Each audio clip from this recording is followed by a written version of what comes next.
Hey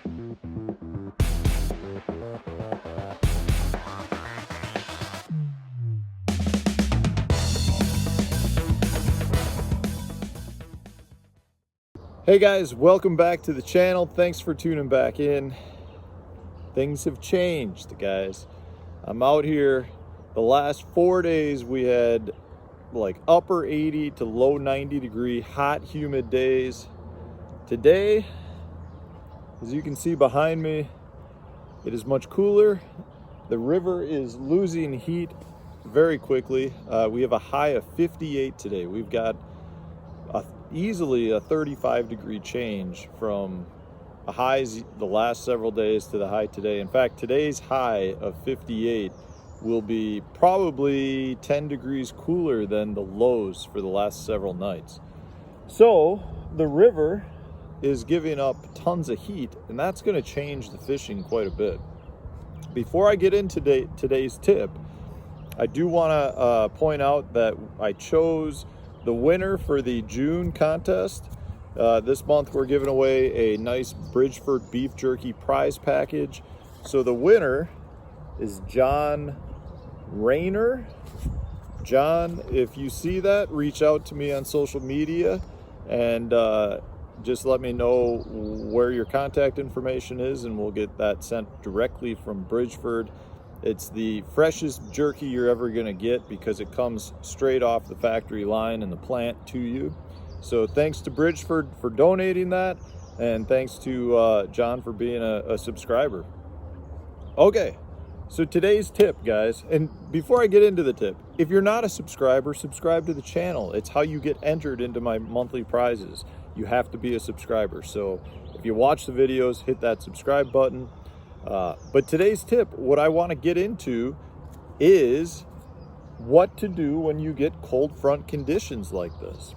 You know, I'm betting that the river will be dropping probably 15 degrees, which is a drastic decrease in temperature no matter what time of year. You know, there are people who will be like, well, in the summer months, water temperature doesn't matter as much, but it does. It matters as much, you know, when you get a rapid drop in the summer as you do when you get a rapid drop in the spring or in the fall. It moves the fish around, and it may not move them from, you know, where they were holding in a super shallow flat. They may not swim out the deep water. It's just going to move them with wherever they're holding. So today's tip is, where do you move to when you get a cold front like this? And I've got 5 places where you want to move, you know, pretty much regardless of time of year. This holds up pretty much across the board. So there's 5 things you want to look for. And again, this is pretty standard for all of the bass species.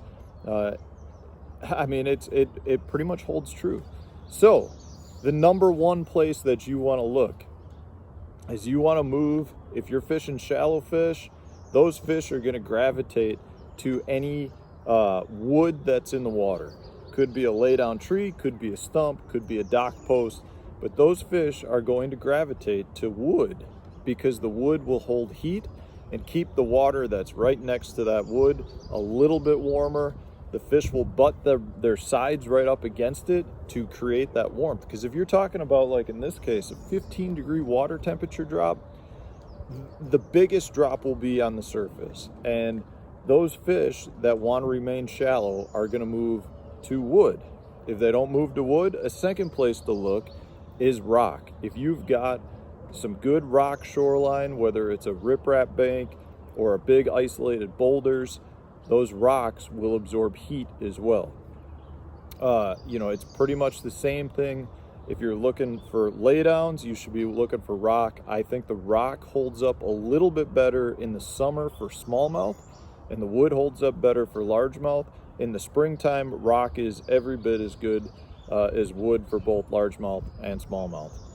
But those are your 2 main things. The other key, if you're looking for rock and wood to fish during these cool times, the best place to start is on the exposed sun banks. So the places that the sun is hitting the most will retain more heat and warm up faster. So you want to make sure you're looking for that. The third place to look, and this is more so in the summer, If you've got some thick weed, like topped out heavy weed, those fish will gravitate into those thickest clumps of weed because they will retain more heat than isolated sparser weed. So if you've got a big weed flat and there's an area where you've got good solid mats, a lot of times those mats will get better because they hold more heat. It's almost like that mat creates a wall around the surrounding water, and will keep that warmer water inside. So that's a third place to look. Now those three things are all pretty similar in that they're the thickest, best cover that you can find in relatively shallow water. The fourth place to look is deep water. Deep water will lose less temperature and is more consistently the same temperature because it's not being affected nearly as much by this cool weather that we're having. So if you're not finding much of a shallow bite, you should move deeper and look for deeper cover. Those fish will usually be more active because there's been less of a water temperature change. And with fish being cold-blooded creatures, their entire body is going to be changing with the water temperature as it changes. So as water temperature drops, the fish become less active because they're cooling down, and generally that means they're just not nearly as active. If you have water that, surface water that's 80 degrees, if you go down 15, 20 feet, that water temperature might be 65 degrees. And because of that, when you get a temperature drop like this, where it brings the surface water from 80 degrees down to 70 degrees, it's not going to change that deep water from 65 to 55. It might go from 65 to 64. So those fish are usually more consistent and will maintain an activity level that's greater than the shallow fish. So the fourth place to look is deeper. The last place to look is if you're fishing a body of water that has moving water coming into it, like a river or a creek or a stream. The water temperatures in moving water will be much more consistent throughout, and therefore the fish are not as affected by it. So in this case, on the Wisconsin River here, I'm several miles below a dam, but the water is pretty much moving. There's not much for backwaters. So you're getting water that's coming from the lake above that is drawing from the deeper parts of the lake. So it's generally cooler water anyways, and it's not cooling off nearly as much. So the fish aren't going to be as affected because they don't have the extreme warm temperatures as you would maybe in a far backwater area. So I'd recommend moving out into currented areas or trying to find currents. So if you're fishing down south and you've got a big reservoir, you move up into the river sections. Same thing if you're fishing up north, it's the same thing. Look for creeks, look for rivers, look for moving water. Those fish will be less affected by falling water temperatures.